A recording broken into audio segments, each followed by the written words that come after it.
Welcome to Invest Insights. I'm Abby Melone. I'm joined today by David Schwartz, the President and CEO of the Florida International Bankers Association. He joins us for our discussion on the COVID-19 pandemic. Don't forget to like this video and subscribe to our channel for more insights like these.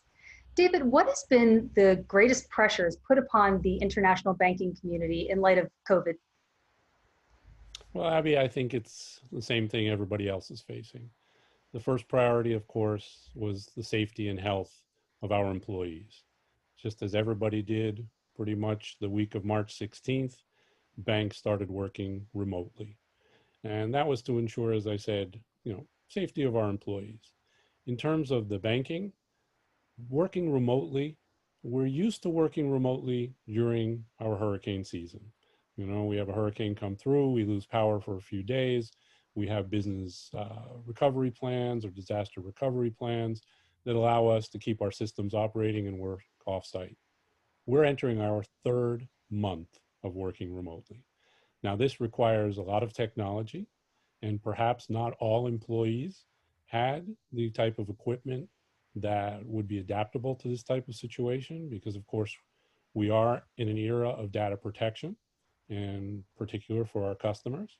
So we have to ensure that our systems are still protected, that we're using encrypted technology.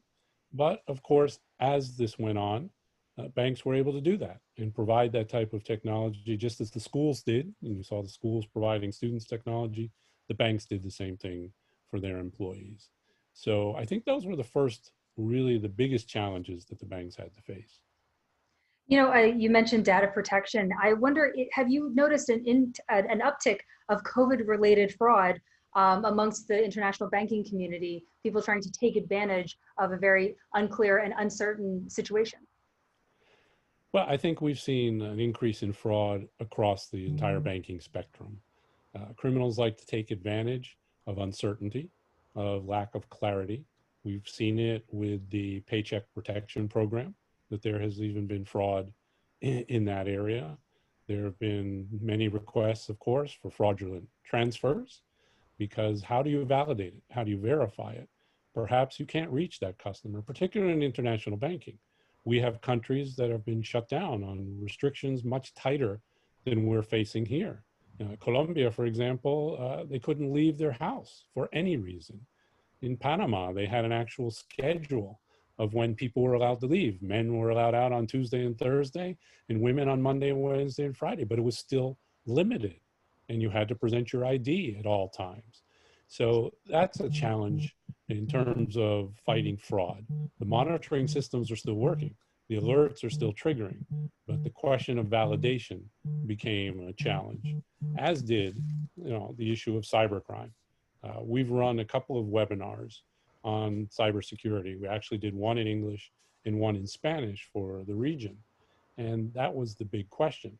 Have you seen an increase in cyber attacks?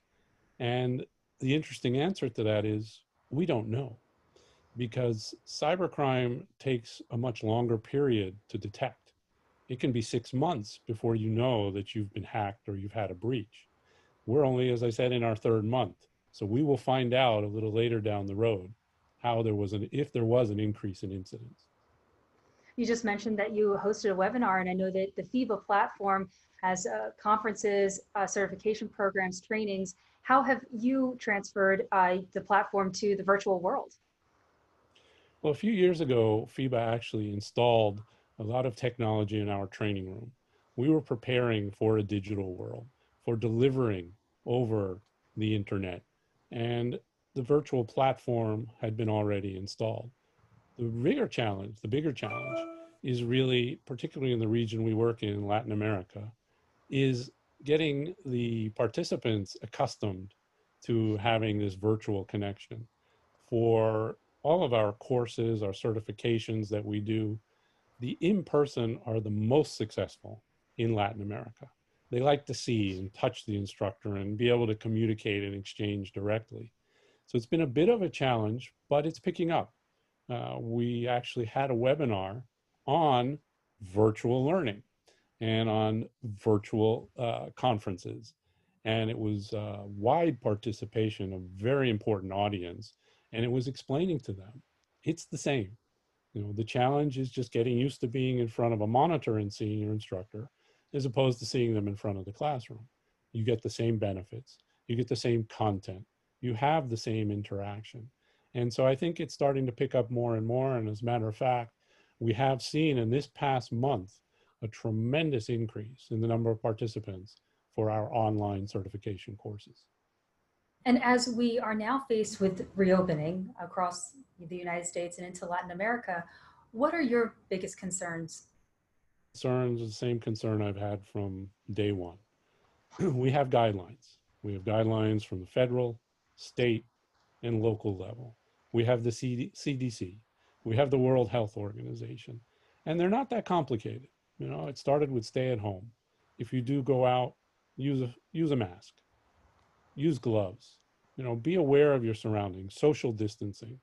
That's my biggest concern, that, in the rush to reopen, and I have cabin fever just like anybody else. I travel constantly. I'm always on a plane, and I haven't been these last few months. But it is my new reality. It is my new normal, at least for a period of time. And my biggest concern is people following the guidelines. We see it, unfortunately, that many are not, particularly in the area of the social distancing and wearing the masks. They're not just for you, but it's for everybody in the community. I'm a high-risk individual, so I have a concern that I can't go out in that environment if people don't follow those guidelines, and I'm not alone. So what's supposed to happen? Everybody else can go out and do what they normally do and return to their normal, but I have to stay locked in my house because people won't follow the guidelines? No, we just have to be responsible just for a little while longer. We've seen they're working on vaccines. They're getting closer. They're working on medications that help with a cure. So let that unfold. Let's just wait a little bit longer, take these precautions, follow those guidelines, and we'll all be better for it at the end. And should our viewers want to find out more information about the Florida International Bankers Association, where would you guide them? I would refer them to our website. It's www.fiba.net, and you can learn all about FIBA. You can learn about our programs, our upcoming webinars, our conferences. We will be having virtual conferences since there are no in-person events for the time being. And I think you'll find a lot of practical information there also. Great.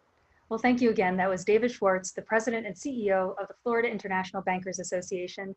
Don't forget to like this video and subscribe to our channel to watch more insights like these. My name is Abby Melone, and you've been watching Invest Insights.